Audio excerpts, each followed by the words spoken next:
Mom, ang aga-aga pa, naglalasing ka na. You know what? You really should stop this drinking habit. Pabayaan mo nga ako.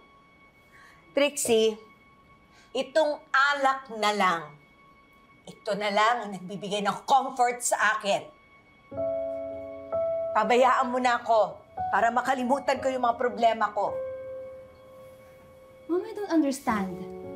Ngayon na nakakulong na si Lilet, di ba dapat happy na tayo kasi nakaganti tayo sa kanya? Kasi kahit nawala na si Lilet, ayaw pa rin bumalik ng daddy mo sa atin. She ruined our family. Our family is still broken.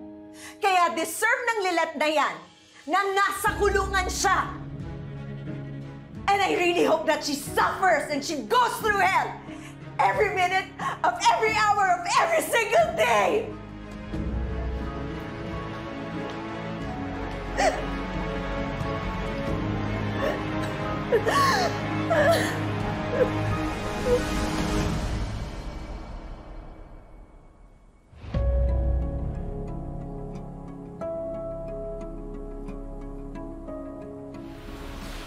Siya ba ang gusto mo itumba ko? Walang problema. Kilala ko tong tiyanak na to.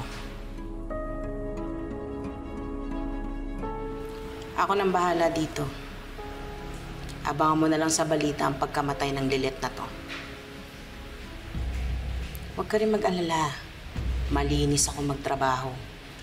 Sisiguraduhin kong walang maghihinala na pinatrabaho siya. Siguraduhin mong hindi ka papalpak. Ako ba? I-expert to. Basta siguraduhin mo din na darating sa asawa ko ang napag-usapan nating bayan. Oo, papadala ko sa mister mo pera. Ayos.